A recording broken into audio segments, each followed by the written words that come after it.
Yo, yo, yo, what's up, everybody? Thank you for tuning in to yet again another fantastic indie creator interview.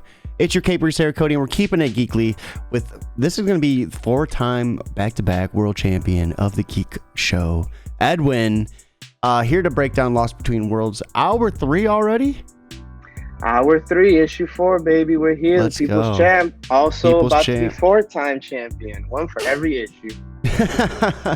So what's been up since you last been on? It's been at least half a year, right? It's been quite some time.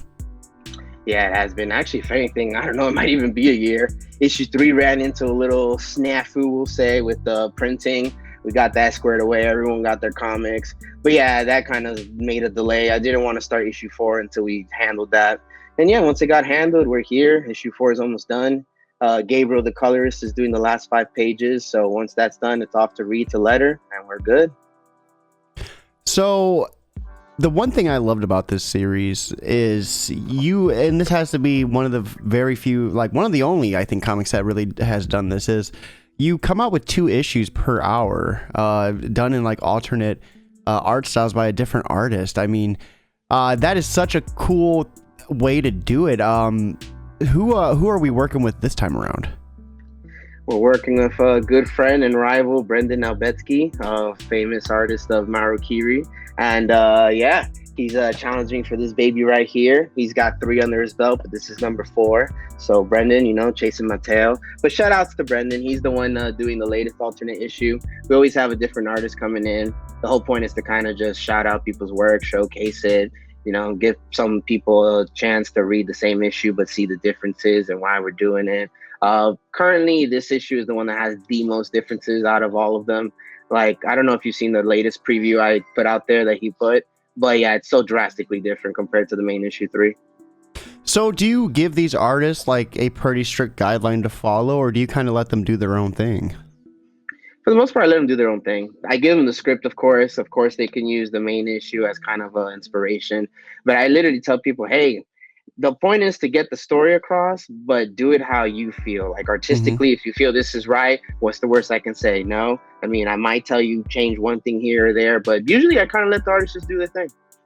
So when it changes so dramatically, is that something that you wanted? Like I guess in terms of having different artwork for the same story, like what are you ultimately aiming for with that? It's kind of if I'm gonna be honest, it's like a selfish but also help out people kind of thing. On the selfish sense, it honestly gives me a chance to sell multiple issues of the same thing. You know, can't knock it till you try it. But besides that, it does give artists their chance to showcase their work.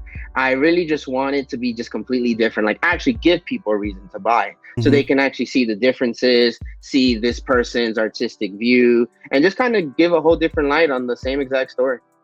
So give us a breakdown of the story between Lost Between Worlds. Like what are we looking at with this series? So it's a series that's inspired by and based on different cultures and religions, gods of deaths. It centers around my main character. Her name is Gwynn. She's a Grim Reaper who her job is to collect the souls of the dead and take them to the afterlife to be judged. She gets tasked with the soul of someone claiming to be or claiming to have dissociative identity disorder, essentially multiple personalities. And he's kind of like, oh, the person you're looking for, that's the other guy not in charge. You can't take my soul. I'm not the one scheduled to die. And she's kind of like, hold on, you're trying to cheat death and find a loophole? As she's trying to deal with that, she finds out about Ragnarök, an apocalypse that's happening in 24 hours that's going to reset the whole universe. So essentially, she has to claim this guy's soul before those 24 hours up and hopefully stop Ragnarök from happening. So she's got a lot on her plate. And lately in the last issue, we see that some of the Reapers aren't actually on her side. They kind of welcome Ragnarök. She even had to have her first big battle with one of them. And so, yeah, this issue, we're going to see what happens. This issue, we're introducing more Reapers. We're actually going to see, in my world, it's called Nirvana, but that's basically like heaven. We're actually going to see them introduced. So let's see how they play into the story. And each Reaper has their own unique weapon, if I'm not mistaken. Yeah, they're all different versions of size, but they have like a unique aspect to it. So like Gwynn's, for example, has like a kunai and chain at the end. Sienna's is like a bow and arrow. Sancho's is basically like three blades. and then Helena's is like a double-sided scythe, kind of like Darth Maul. So yeah, they each have like a unique element to it. And how many Reapers can we expect to see in this series? Have you kind of came up with a definitive number for that yet, or? At least for main Reapers, yeah. So far we've been introduced to 4, 5 in the next issue. I plan to introduce two more big ones. And yeah, that should be about it for the major characters, at least on the Reaper side. And we're following a series where each hour is split up into its own single issue. So, I mean, we're looking at what, at least 25? Yep, 25. The whole plan is to make it 24 hours. 25 issues because the first issue doesn't factor into the 24-hour time period. Mm-hmm. It's kind of like a prologue introduction type of deal. But yeah, maybe she will accomplish her goal by the 24th hour. Maybe she won't, and everything's done for, and we reboot the series, the new sequel. Who knows? And it's crazy to think about too. Like, it's not going to be just 25 issues. There's going to be a whole alternate art style following the same exact story. So what, in reality, it's 50? That's what I was going to say. I've been toying with the idea and teasing here and there, like maybe this has happened and this is all different versions of events. Maybe it's all factoring into one story somehow. Who knows? Oh, that is so cool. That is so cool. I love that. So I guess give us a little bit of where we left off with hour 2 in the storyline. Like, where are we at with Gwynn? So essentially in hour 2, the last issue, Gwynn returns to Earth after finding out about this whole Ragnarök deal. She's essentially still looking for her target, who's going by the name of Dospe. As she's searching for him, big monster attacks, and she meets up with 2 of the Reapers who she was told should be on Earth and are going to assist her. They meet up, they start working together. That's when she finds or meets the other Reaper named Helena. She calls her Hel. They used to be childhood friends, but we haven't really seen anything of their past. We just know that, yeah, they have some history, and right now they don't really like each other. And yeah, it goes down on top of a building. They have their first big fight. Don't want to spoil who wins. She's just going to have to check it out. But yeah, that's basically where we left off. She's still on the search for Dospe. He kind of, got distracted while fighting Helena. And yeah, we're going to pick things up in issue 4 from there. So what happens when a Grim Reaper dies? Can they die? Normally, no. But thing is, these are certain Reapers' scythes are enchanted in a way where they can actually hurt other gods, we'll call them. That actually is kind of told in issue 1 where Gwynn gets her scythe. In the battle she has with Hel, it gets brought up again where Hel actually is able to damage Gwynn. And Gwynn kind of even tells her, like, who upgraded that tacky thing? And she's like, wouldn't you like to know? So it's not normal. But yeah, you can get a weapon that does damage gods. Okay, all right. And I mean, with Ragnarök, what does Ragnarök look like in this universe? So we kind of touch on that in issue 2. Essentially, what Ragnarök is, there's these 2 supreme gods, one who oversees heaven in my world, Nirvana, and one who oversees hell in my world, Mictlan. They're the ones who kind of, from the distance, tell the other gods how to handle things, and they expect things to be done a certain way. But when this whole issue of the dead rising, which is another thing that kind of happens in issue 1 and is what leading to Ragnarök, they're not happy about that. And in 24 hours, that's when this reset is going to happen. So Gwynn and company are trying to stop this, but essentially they have no idea how. They're just trying to do what they can. For now, their main thing is, well, A, Gwynn has to try and capture that soul that she needs. But B, all these missing souls, where are they? What happened to them? Right now, if anyone dies, Gwynn and the rest of the Reapers can't claim their soul. So that's another issue. But we are talking about that in issue 4. In some of the preview pages, you see Samedi has access to these souls, what he's doing with them, and why he has access. I guess we'll find out. And, I mean, just for sake of asking, what happens if Gwen's not able to retrieve this soul that she's searching for? Is there any repercussion to that? Honestly, none of the Reapers know. And if anyone has ever suffered that consequence, they were never seen again. So we don't really know. We just know that Gwynn needs to definitely make that happen. I don't think you get fired in this role. And we're checking out some of the interiors on Kickstarter on an image slideshow to the next of us. We'll get a chance to look at those a little larger when we pull up the Kickstarter. But I mean, these interiors are gorgeous. This is the same artist from the last issue, or is this a new one? Not same artist. It's Elton. Elton's been with me since day 1. Gabriel is the colorist. He's been with me since about halfway through issue 2 when our original colorist Diego died. Fortunately, rest in peace to him. But yeah, other than that, it's been the same team throughout. And so what are we expecting in this issue? I mean, there's a huge like red reptilian looking creature that looks pretty insanely buff. Brendan's issue, I mean, those interiors are just as gorgeous as well. I really love the staircase silhouette that he was able to come up with. Where are we seeing this story go in hour 3? So essentially these monsters are being summoned from somewhere. In issue 3, it just kind of appears. It never gets really touched up upon. Excuse me. But in issue 4, we do actually get an explanation of where these monsters are coming from. It's a very slight spoiler, so whatever. I did say you always kind of get something out of me. But the king of the graveyard, his name is Pascal. He's the one who's like summoning these creatures. And how he's doing it, I guess we'll leave that up for you to read the book. But yeah, he's in charge of that. He's responsible. So, I mean, these creatures, especially the red reptilian one, I mean, they look so... their design is just awesome. Is there any special inspiration for them? I kind of usually just send Elton like a very generic, like, this is sort of what I'm going for, and then I just let him do his thing. And yeah, so far he's come up with some awesome designs. That's so cool. So why don't we go ahead, swing over to Kickstarter, check out some of these interiors and then the rewards that we're going to be campaigning for. So give me a few seconds. We'll be switching over to our campaign screen. Everyone that is watching, be sure to check this out with us. I mean, it costs absolutely nothing for you to get on Twitter or Facebook. Share this link wherever you can. Word of mouth is 100% free, and I mean, it makes some leaps and bounds for some campaigns. So be sure to do that. We're going to be dropping that link here in just a few seconds. Let me go ahead. It definitely does help. Also, shout outs to a couple other people who have been helping me. Anne, Comadre, as I call her, Brianna, my girl, and everybody. They've been sharing and very supportive. So currently at $1,592 of a $2,500 goal, 67 backers and 12 days left to go. Story of Grim Reaper's trying to save both the world of the living and the dead. So things are going to get chaotic. Yeah, this reset isn't just for the living, it's for everybody. Yeah, Gwynn is such a badass too. Her design is so cool. I love the little antlers coming from her head. I love her design too. Have I ever asked like what went into her character design? Like, there's a lot of inspiration. Essentially, like I said, they're all based on actual gods of death from different cultures and religion. She's based on the Celtic god of death, who's named Gwynn but it's spelled with an E.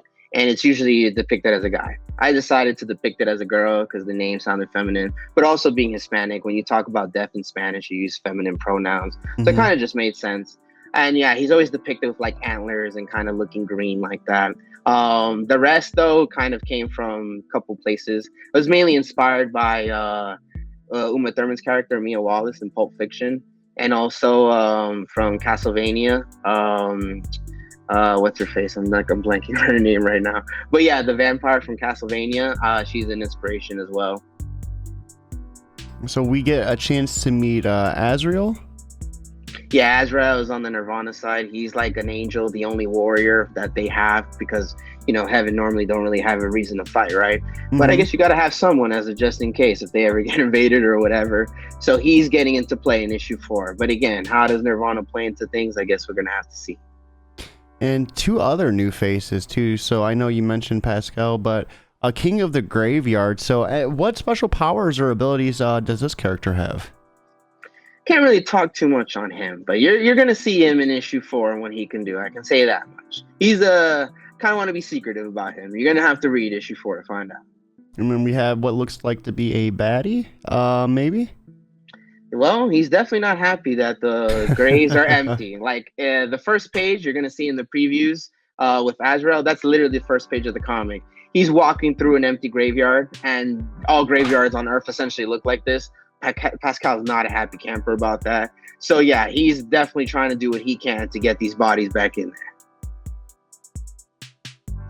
And this is another awesome scythe right here. So it looks like we have a D&D dice. Yeah, so that's Samedi. His dice is called D12. For the record, all scythes have a name after like band, rap artist, group, whatever. And yeah, I chose his to be D12 also because his die is in the scythe, which is a D12. He can actually pull that thing out and roll it, and each number does something. You kind of see one of them in the preview pages coming up. But yeah, let's see what his deal is about. Like I said, he has for some reason control of these souls, and that's the empty grave I was talking about. Yeah, Elton does amazing, and Gabriel's colors are on point. That splash page with the guy, the little demon, he's pretty awesome. And as we see in that page, Gwynn did find Dospe now. Seems like they might even be coexisting, but I don't know. And that's the image with the souls. Samedi's the one kind of controlling that. Fun fact, of course, my daughter cameoed in that page. But yeah, she's modeling back there. And then we have right here that dice landing on 7. So maybe gives him, what, a tornado speed? It looks like something. Looks like super speed. She's kind of just running around Gwynn, and she's kind of like, whoa, what's going on? And then he's just taking out zombies left and right.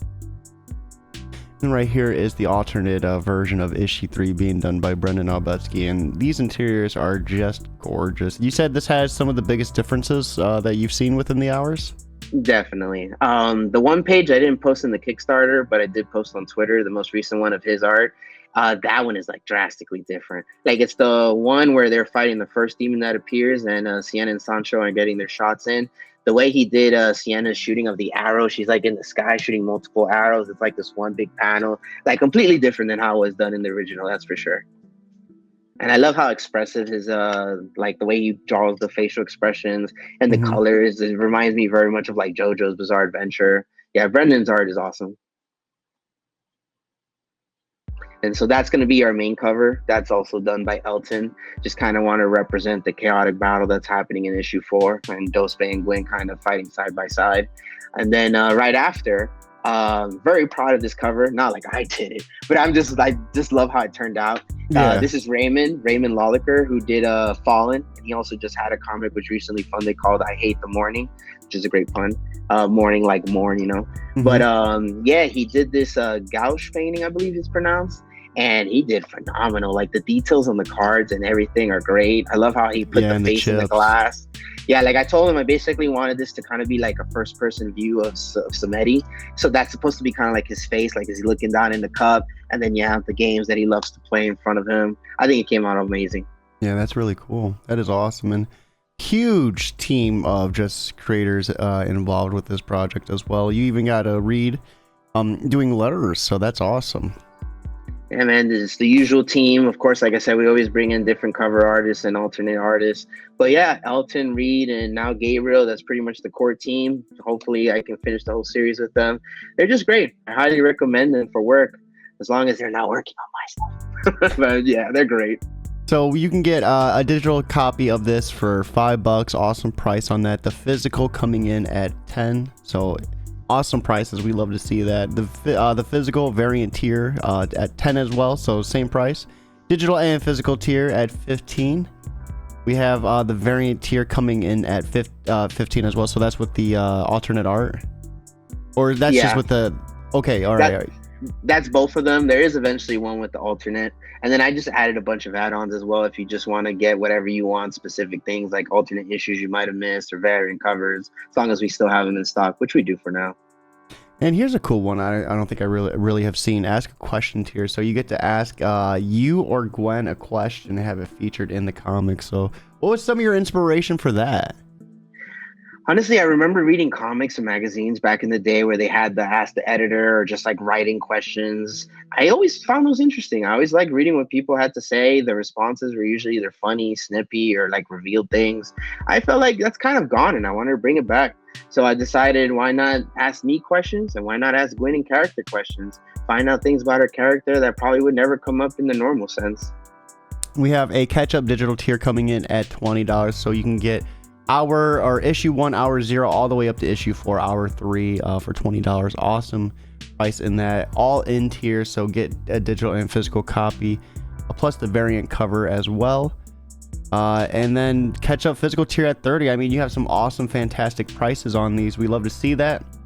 Yeah, you get discounts the more you buy, baby. We have the Lost Between Worlds Ultra tier. Well, what's this going to include? So that one, there's 2 ultra tiers. There's one that basically brings all the regular comics, and then there's one that brings all the regular and the alternates. And so, yeah, if you want every single book, that's the tier for you.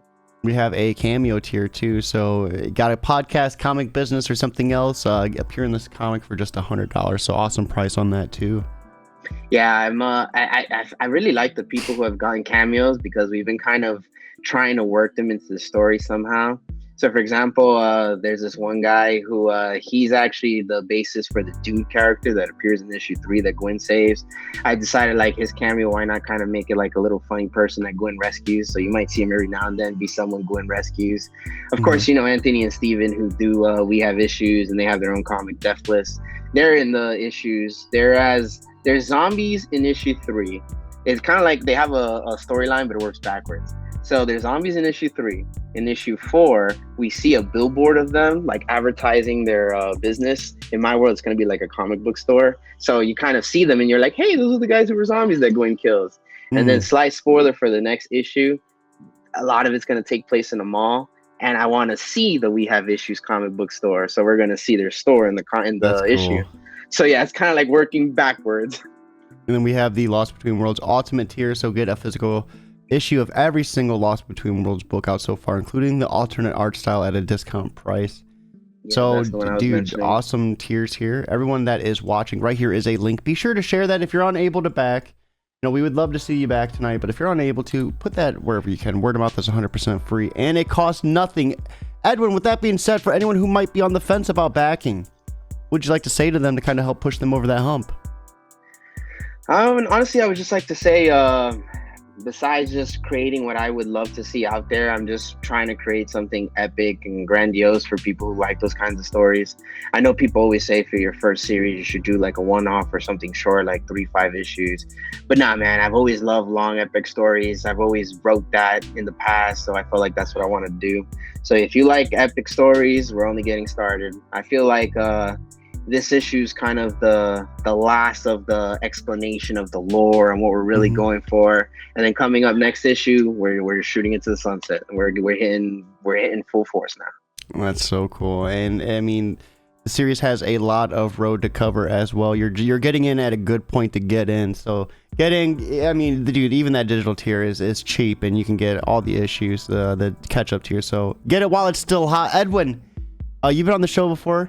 You know the drill, people's champion. For anyone out there looking to create an ongoing series and make sure they can keep it running for a decent amount, keep it running long enough to tell the story, what would be your biggest piece of advice in doing so? I would just say you just gotta be, what's the word I'm looking for here? You gotta be patient. You can't rush things. You're not gonna make it big in the first year. You're not gonna make it big in the second year. It's a waiting game. You just gotta keep making issues, whether that's continuing the same story or getting a lot of stories out there. The more you have, the more work you put in, the more people see how dedicated you are. That's where people start saying like, oh man, this guy's really serious about it. Let's see what it's about. So just keep up, keep the hard work. You know, just gotta keep at it. Don't let yourself get down. Everyone has bad days, me included, but just keep at it, man. You'll get there. And last but not least, outside of creating, what are you consuming? I know we were, backstage banner, but all that's going to be chopped out, so no one gets a chance to hear it. But what are you watching? What are you reading? What are you playing? So playing-wise, I'm playing Persona 3 Reload right now. Like I said, I love my epic stories. Persona games have awesome stories, very long investment time-wise, but they're so worth it if you like JRPGs. Reading-wise, just a lot of indie comics. The pile list goes bigger and bigger as I support people, but I love to do it. You got to do it. I knock them out here and there, but it's a work in progress.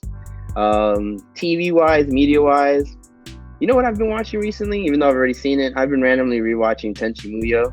I don't know. I just caught the vibe. I remember the characters and for the most part the main gist of it, but I was like, man, let me see this again. And you know how people have their like waifus and all that? I've only ever had one, and it's Ryoko, baby. If you know Tenchi Muyo, Ryoko's the one. Let's go. So with that being said, it is time for us to wrap up. Thank you for swinging by. This has been a lovely, lovely Monday. I hope everyone watching has a fantastic night. Most importantly, though, keep it geekly.